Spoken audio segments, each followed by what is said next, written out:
Guys, welcome back to my channel. ഇന്ന് ഞാൻ വന്നിട്ടുള്ളത് ഒരു ചിക്കൻ ഫ്രാങ്കൈസിൻ്റെ റെസിപ്പിയുമായിട്ടാണ്. ഇതൊരു യൂറോപ്യൻ ഡിഷാണ്. ചിക്കൻ ഉള്ളപ്പോൾ ഒരു തവണയെങ്കിലും ഇതുപോലെ ഒന്ന് ഉണ്ടാക്കി നോക്കണം. നല്ല ടേസ്റ്റാണ് കഴിക്കാൻ. ഇതൊരു റെസ്റ്റോറൻറ്റ് സ്റ്റൈലിലാണ് ഉണ്ടാക്കിയിട്ടുള്ളത്. ഇതിന് കൂടുതൽ ഇൻഗ്രീഡിയൻറ്റിനൊന്നും ആവശ്യമില്ല. അപ്പോൾ ഇതെങ്ങനെ ഉണ്ടാക്കുന്നതെന്ന് നോക്കാം. അതിനായിട്ട് ഞാൻ ആദ്യം തന്നെ എടുത്തിട്ടുള്ളത് ചിക്കൻ്റെ ബ്രസ്റ്റ് പീസാണ്. ഇനി ഇതൊന്ന് ഇതുപോലെ കട്ട് ചെയ്തെടുക്കേണ്ടതാണ്. ബട്ടർഫ്ലൈ കട്ടിംഗ് ആണ് ഇതിന് പറയുന്നത്. ഇനി ഇങ്ങനെ കട്ട് ചെയ്തിട്ടുള്ള ചിക്കൻ ഒരു അലൂമിനിയം ഫോയിലിലേക്ക് മാറ്റി കൊടുക്കാം. ഇതില്ലെങ്കിൽ ഒരു റാപ്പർ ആയാലും മതി. ഇനി ഈ ചിക്കൻ്റെ കട്ടിയുള്ള ഭാഗങ്ങളെല്ലാം ഒന്ന് തിന്നാക്കി എടുക്കേണ്ടതാണ്. അതിന് അലൂമിനിയം ഫോയിൽ ഇതുപോലെ ഒന്ന് മടക്കി കൊടുക്കേണ്ടതാണ്. എന്നിട്ട് ഇതുപോലുള്ള കനമുള്ള എന്തെങ്കിലും ഒന്ന് എടുത്തിട്ട് ഇതുപോലെ ഒന്ന് പതുക്കെ ഒന്ന് അമർത്തി കൊടുക്കണം.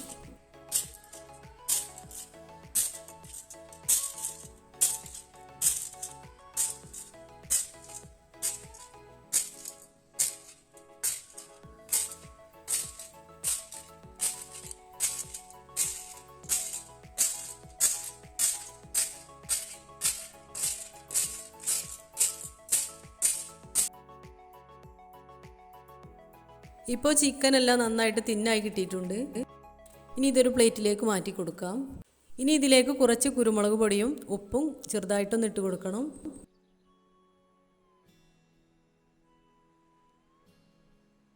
ഇനി ഇതിലേക്ക് വേണ്ടത് 2 മുട്ടയാണ്. ഇതൊരു പ്ലേറ്റിലേക്ക് പൊട്ടിച്ച് വയ്ക്കേണ്ടതാണ്.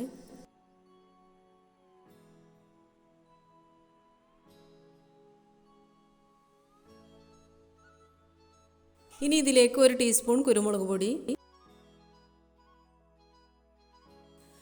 പൊടിയായി അരിഞ്ഞിട്ടുള്ള മല്ലിയിലയും,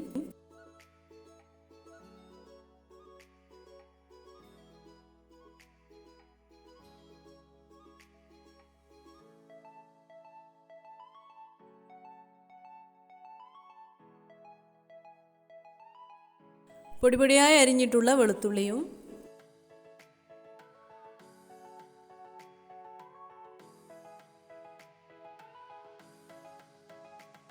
ഗ്രേറ്റ് ചെയ്തിട്ടുള്ള ചീസും,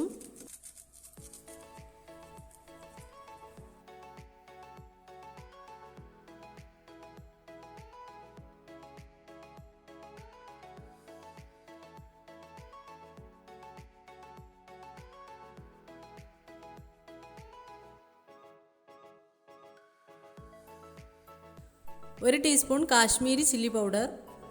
ഇതിലേക്ക് ആവശ്യമായിട്ടുള്ള ഉപ്പും ചേർത്ത് നന്നായിട്ട് ഇളക്കി കൊടുക്കേണ്ടതാണ്.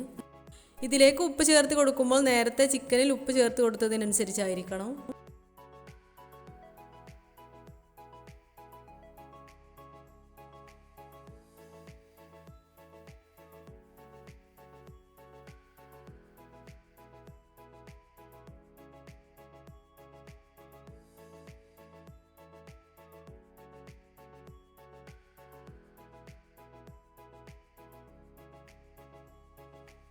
ഇനി ഒരു പരന്ന പാത്രത്തിലേക്ക് കുറച്ച് മൈദപ്പൊടി ഇട്ട് കൊടുക്കാം. ഇനി ഇതിലേക്ക് നേരത്തെ എടുത്തു വെച്ച ചിക്കൻ്റെ 2 വശവും ഒന്ന് ഡിപ്പ് ചെയ്തെടുക്കേണ്ടതാണ്.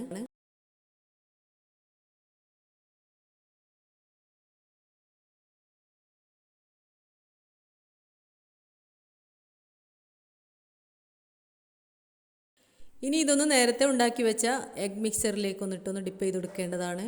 ഇപ്പോൾ ചിക്കൻ എല്ലാം നന്നായിട്ട് മാഗ്നേറ്റ് ചെയ്തെടുത്തിട്ടുണ്ട്. ഇതൊന്ന് ഫ്രൈ ചെയ്തെടുക്കേണ്ടതാണ്. ഫ്രൈ ചെയ്തെടുക്കാൻ വേണ്ടിയിട്ട് ഒലീവ് ഓയിലോ ബട്ടറോ ആണ് ഉപയോഗിക്കേണ്ടത്. ഞാനിവിടെ ഹോം മെയ്ഡ് ബട്ടറാണ് ഉപയോഗിക്കുന്നത്. വളരെ എളുപ്പത്തിൽ തന്നെ വീട്ടിൽ എങ്ങനെ ബട്ടർ ഉണ്ടാക്കിയെടുക്കുക എന്നതിൻ്റെ വീഡിയോ ഇതിനു മുമ്പ് ഞാൻ അപ്ലോഡ് ചെയ്തിട്ടുണ്ട്. അറിയാത്തവർക്ക് വേണ്ടി അതിൻ്റെ ലിങ്ക് ഇതിൻ്റെ കൂടെ കൊടുക്കുന്നുണ്ട്. അപ്പോൾ എൻ്റെ ഈ ചാനൽ സബ്സ്ക്രൈബ് ചെയ്യാതെ കാണുന്ന കൂട്ടുകാരുണ്ടെങ്കിൽ ഒന്ന് സബ്സ്ക്രൈബ് ചെയ്യണേ. കൂടെയുള്ള ബെല്ലൈക്കൺ കൂടി ഒന്ന് ക്ലിക്ക് ചെയ്താൽ ഞാൻ അയക്കുന്ന എല്ലാ വീഡിയോകളും നിങ്ങൾക്ക് നോട്ടിഫിക്കേഷനായി ലഭിക്കുന്നതാണ്.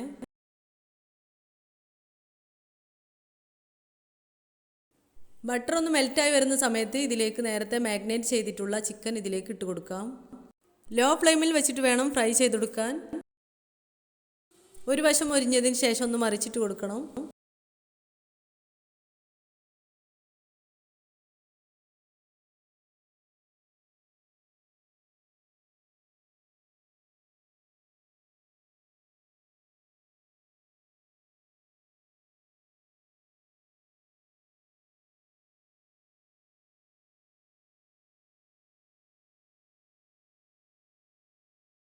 ഇപ്പോൾ ചിക്കൻ്റെ 2 വശവും വെന്ത് കിട്ടിയിട്ടുണ്ട്. ഇതൊരു പ്ലേറ്റിലേക്ക് മാറ്റി കൊടുക്കണം.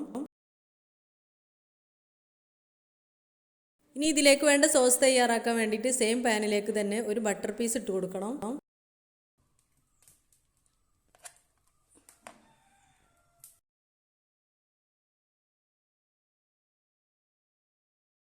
ഇനി ഇതിലേക്ക് പൊടി പൊടിയായി അരിഞ്ഞിട്ടുള്ള വെളുത്തുള്ളി ഇട്ട് കൊടുക്കാം.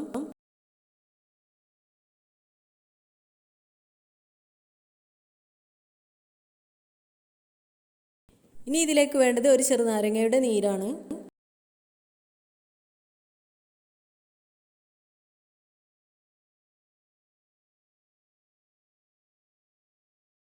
ഇനി ഇതിലേക്ക് 2 ടീസ്പൂൺ വിനാഗിരിയും ചേർത്ത് കൊടുക്കാം. ഇനി ഇതിലേക്ക് ചേർത്ത് കൊടുക്കുന്നത് ചിക്കൻ സ്റ്റോക്കാണ്. ചിക്കൻ സ്റ്റോക്കിൻ്റെ റെസിപ്പി അറിയാത്തവർക്ക് വേണ്ടി ഞാൻ കാണിച്ചു തരാം. ഒരു കുക്കറിലേക്ക് ചെറിയ കഷ്ണങ്ങളാക്കിയ ചിക്കൻ ഇട്ട് കൊടുക്കാം. അതിലേക്ക് ചെറിയ കഷ്ണം സവാള, ഒരു തക്കാളി എന്നിവ ഇട്ട് കൊടുക്കാം. ഇനി ഇതിലേക്ക് കുറച്ച് കുരുമുളകും ഏലക്ക, പട്ട, ഗ്രാമ്പൂ എന്നിവ ഇട്ട് കൊടുക്കാം. ഇനി ഇതിലേക്ക് കുറച്ച് പെരുംജീരകവും നല്ല ജീരകവും ഇട്ട് കൊടുക്കാം. രണ്ടും കൂടി ഒരു 1/4 ടീസ്പൂണൊക്കെ ഉള്ളൂ. ഇനി ഇതിലേക്ക് ആവശ്യത്തിന് ഉപ്പും കുറച്ച് വെള്ളവും ഒഴിച്ചൊന്ന് അടച്ചു വെച്ചൊന്ന് വേവിച്ചെടുക്കണം. ഒരു 6 അല്ലി വെളുത്തുള്ളിയും ചേർത്ത് കൊടുക്കുന്നുണ്ട്.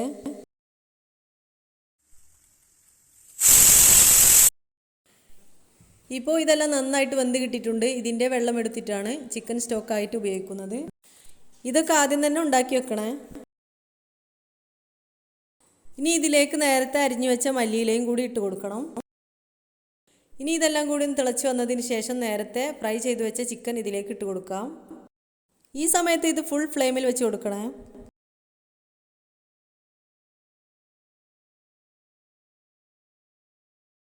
കുറച്ച് സമയം ഇങ്ങനെ വെച്ചതിന് ശേഷം ഒന്ന് മറിച്ചിട്ട് കൊടുക്കണേ. ഇപ്പോൾ നമ്മുടെ ചിക്കൻ ഫ്രാങ്കൈസ് ഇവിടെ റെഡിയായി വന്നിട്ടുണ്ട്. നിങ്ങളിത് തീർച്ചയായും ഉണ്ടാക്കി നോക്കണേ. നല്ല ടേസ്റ്റ് ഉണ്ടായിരുന്നു കഴിക്കാൻ. ഇതിൻ്റെ ആ സോസിലൊക്കെ മുക്കിയിട്ട് പത്തിരിൻ്റെ കൂടെയൊക്കെ കഴിക്കാൻ നല്ല ടേസ്റ്റ് ഉണ്ടായിരുന്നു. വീണ്ടും ഇതുപോലെ തന്നെ ഉണ്ടാക്കണമെന്ന് തോന്നുന്നു. അപ്പോൾ എൻ്റെ ഇന്നത്തെ ഈ വീഡിയോ നിങ്ങൾക്ക് ഇഷ്ടപ്പെട്ടിട്ടുണ്ടാവും എന്ന് കരുതുന്നു. ഇഷ്ടപ്പെട്ടാൽ ലൈക്ക് ചെയ്യാനും ഷെയർ ചെയ്യാനും സബ്സ്ക്രൈബ് ചെയ്യാത്ത കൂട്ടുകാരൊന്ന് സബ്സ്ക്രൈബ് ചെയ്യാനും മറക്കരുത്. ഇൻഷാ അല്ലാഹ് അടുത്ത നല്ലൊരു വീഡിയോയുമായി കാണുന്നത് വരേക്കും ബൈ.